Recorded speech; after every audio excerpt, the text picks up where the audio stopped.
Hello students, मैं हूं अजय गुप्ता और आप देख रहे हैं मेरा channel Ajay Gupta edu point. Student, हम फिज़िक्स का तीसरा चैप्टर पढ़ रहे हैं जिसका नाम है इलेक्ट्रिसिटी फॉर क्लास 10th। उससे पहले स्टूडेंट मैंने फिज़िक्स के दो चैप्टर पे वीडियो बनाए हुए हैं, लाइट चैप्टर पे और ह्यूमन आई चैप्टर पे। उसके साथ साथ मैंने केमिस्ट्री के भी दो चैप्टर पे वीडियो बनाए हुए हैं, केमिकल रिएक्शंस एंड इक्वेशंस और कार्बन एंड इट्स कंपाउंड्स पे। तो जो भी स्टूडेंट इंटरेस्टेड हो मेरे उन चैप्टर पे वीडियो देखने के लिए, तो उनके लिए मैं क्या करूँगा कि आई बटन में उन सब चैप्टर की प्लेलिस्ट लगा दूँगा। तो आप उस प्लेलिस्ट को प्ले करके मेरे प्रीवियस वीडियोस देख सकते हो। और जो भी स्टूडेंट इस चैप्टर के प्रीवियस दो वीडियो देखना चाहते हैं तो उनके लिए मैं क्या करूँगा कि एंड स्क्रीन पे वीडियो नंबर 8 और वीडियो नंबर 9 का जो है लिंक डाल दूँगा। और जो भी स्टूडेंट मेरा ये वीडियो पहली बार देख रहे हैं या मेरे चैनल पे पहली बार आए हैं तो उनसे मेरी रिक्वेस्ट है कि प्लीज़ चैनल को सब्सक्राइब कर लें। और अगर आपको वीडियो अच्छा लगता है तो वीडियो को लाइक, कमेंट और शेयर ज़रूर करें। तो चलो आज का वीडियो नंबर 10 स्टार्ट करते हैं। स्टूडेंट, प्रीवियस वीडियो नंबर 9 में मैंने आपको पढ़ाया था रजिस्टर और रेजिस्टेंस इन सीरीज़, और आज हम पढ़ने वाले हैं रजिस्टर और रेजिस्टेंसेस इन पैरेलल्स। तो काफ़ी इंपॉर्टेंट वीडियो है स्टूडेंट आज का, इसको ध्यान से देखिएगा और पूरा देखिएगा। तो बात करते हैं रजिस्टर और resistances in parallel. Two or more resistances are said to be connected in parallel if they are connected between two common points such that potential difference across each resistance is same and is equal to the applied potential difference। Student, होता क्या है कि कब हम बोलते हैं कि register दो या दो से ज़्यादा रजिस्टर पैरेलल में कनेक्टेड हैं?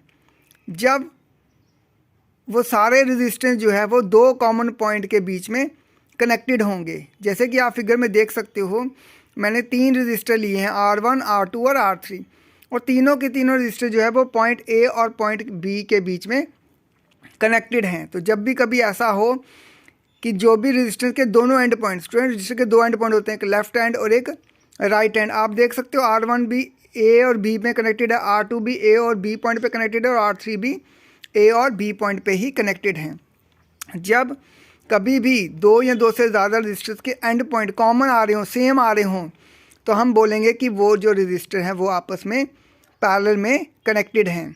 और पैरेलल में स्टूडेंट एक चीज़ इम्पॉर्टेंट होती है कि जो भी टोटल पोटेंशियल डिफरेंस होता है और जो पोटेंशियल डिफरेंस अक्रॉस होता है R1, R2, R3 के, वो दोनों के दोनों क्या होते हैं?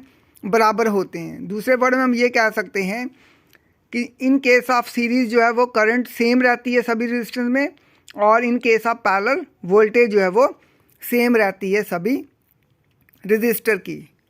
तो डेरिवेशन की बात करते हैं। Let R1, R2 and R3 be the three resistances connected in parallel between point A and B। तो स्टूडेंट, हमने लेट किया है कि एक रजिस्टर का नाम हमने R1 रखा, दूसरे का R2 रखा और तीसरे का R3 रखा, और उन तीनों को पैरेलल में कनेक्ट किया गया है पॉइंट A और पॉइंट B के बीच में। Let V be the potential difference applied across these point. तो हमने लेट किया कि इन A और B पॉइंट के बीच में जो पोटेंशियल डिफरेंस है वो V वोल्ट का है। The current I entering at point A divides into three parts, I1, I2 and I3 flowing through R1, R2, R3 respectively. तो जो स्टूडेंट बैटरी से करंट आ रही है वो I आ रही है, और जब वो पॉइंट A पे पहुंचती है करंट I, उसके बाद तीन रास्ते हैं। एक रास्ता है R1 से, एक R2 से और एक R3 से, जिसकी वजह से जो करंट I है वो डिवाइड हो जाएगी I1, I2 और I3 में। इसका मतलब जो टोटल करंट है वो बराबर होगी I1 plus I2 plus I3 के। एट पॉइंट B, और जब पॉइंट B पे वो करंट पहुंचेगी, the current again combines into I, current वापस कलेक्ट होके कंबाइन होके I में कन्वर्ट हो जाएगी, वापस आ जाएगा I। तो इस वजह से जो हमारा टोटल करंट I है वो बराबर होगा I is equal to I1 plus I2 plus I3। जितने भी रेजिस्टेंस लगे होंगे उन्हीं के थ्रू जो करंट पास हो रही है उसके बराबर हो जाएगा हमारा total current. Since potential difference across all the three resistances is same, दस बाय ओम्स लॉ। स्टूडेंट, हमारे पास पैरेलल के केस में क्या है, मैंने पहले ही बता दिया कि पोटेंशियल डिफरेंस सेम रहता है, इसलिए पोटेंशियल डिफरेंस के साथ कोई भी 1, 2, 3 नंबर नहीं आएगा, जबकि करंट के साथ और वोल्टेज के साथ रेजिस्टेंस के साथ 1 2 3 नंबर आएंगे accordingly. That's by Ohm's law student होता है V is equal to I R, और वहाँ से I का फॉर्मूला बनता है V बाय आर। तो I1 हो जाएगा हमारा V बाय R1, I2 हो जाएगा V बाय R2 और I3 हो जाएगा V बाय R3। तो if R is the total resistance of the circuit, अगर टोटल रेजिस्टेंस सर्किट की वो कैपिटल R है तो कैपिटल I जो हो जाएगा वो हो जाएगा V बाय R के बराबर। तो put values of I1, I2 और I3 and I in equation number 1 we get. तो हमने क्या करना है स्टूडेंट, I की वैल्यू I1, I2, I3 और I की वैल्यू हमने इक्वेशन नंबर 1 ऊपर जो हमने पढ़ी थी उसमें हमने पुट कर देनी है। और वो इक्वेशन नंबर 1 क्या है, I is equal to I1 plus I2 plus I3। तो जब हम वैल्यू पुट करेंगे तो हमारे पास आएगा I की वैल्यू आएगी V by R is equal to I1 की वैल्यू आएगी V bye R1 plus I2 की वैल्यू आएगी V bye R2 plus I3 की वैल्यू आएगी V बाय R3। तो राइट साइड में स्टूडेंट आप देखोगे सबके न्यूमरेटर में V आ रहा है, तो V हम क्या करेंगे, कॉमन निकाल लेंगे। तो हमारे पास आएगा 1 by R1 plus 1 by R2 plus 1 by R3। तो V जो है वो कैंसिल हो जाएगा, तो हमें रिलेशन मिलेगा 1 by capital R is equal to 1 by R1 plus 1 by R2 plus 1 by R3। तो ये स्टूडेंट हमारा आ गया रिलेशन कि जब भी हम रेजिस्टेंस को पैरेलल में कनेक्ट करेंगे तो हमें क्या मिलेगा, रेसिप्रोकल मिलेगा 1 upon R is equal to 1 upon R1 plus 1 upon R2 plus 1 upon R3। तो चलो स्टूडेंट बात करते हैं करैक्टरिस्टिक्स की, characteristics of the parallel circuit. जो भी पैरेलल में हम कनेक्टेड करते हैं रेजिस्टेंस को, उनकी करैक्टरिस्टिक विशेषताएं, प्रॉपर्टीज़ क्या होती हैं। तो पहला पॉइंट आ गया, potential difference across each resistance is same और equal to the applied potential difference. जो हमारे पास स्टूडेंट पोटेंशियल डिफरेंस होता है वो क्या होता है, सेम होता है। पोटेंशियल डिफरेंस क्या होता है, हर रेजिस्टर के अक्रॉस जो आता है वो अप्लाइड पोटेंशियल डिफरेंस के बराबर होता है। ये आ गया हमारा पॉइंट नंबर 1।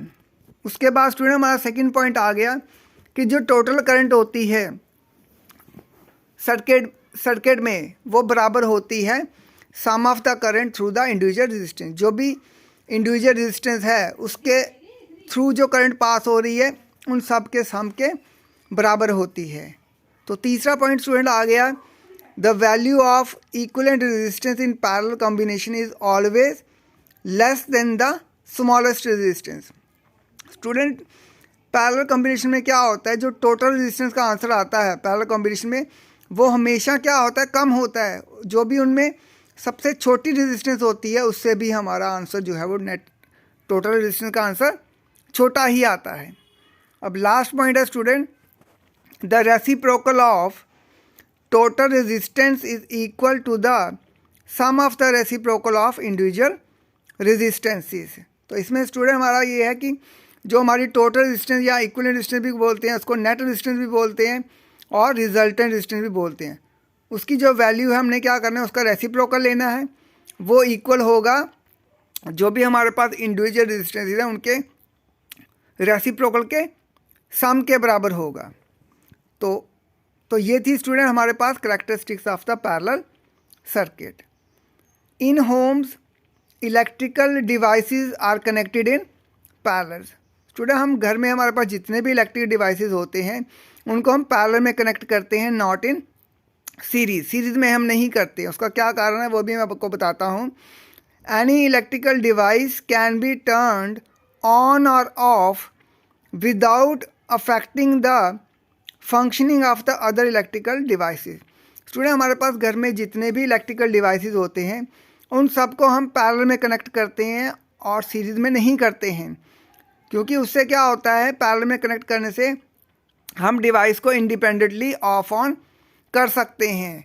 और उसमें ऑफ ऑन में क्या होगा, सिर्फ वही डिवाइस बंद होगा, बाकी डिवाइसेस जो है वो नॉर्मली फंक्शन करते रहेंगे, चलते रहेंगे। जबकि सीरीज़ के केस में ऐसा नहीं होता। अगर आप स्विच ऑफ करोगे, एक स्विच ऑफ करोगे तो उसमें सीरीज़ में जितने भी डिवाइसेस लगे हैं वो सारे के सारे या तो एक साथ जगेंगे या एक साथ बंद हो जाएंगे। तो thank you students for watching this video. मिलते हैं नेक्स्ट वीडियो में।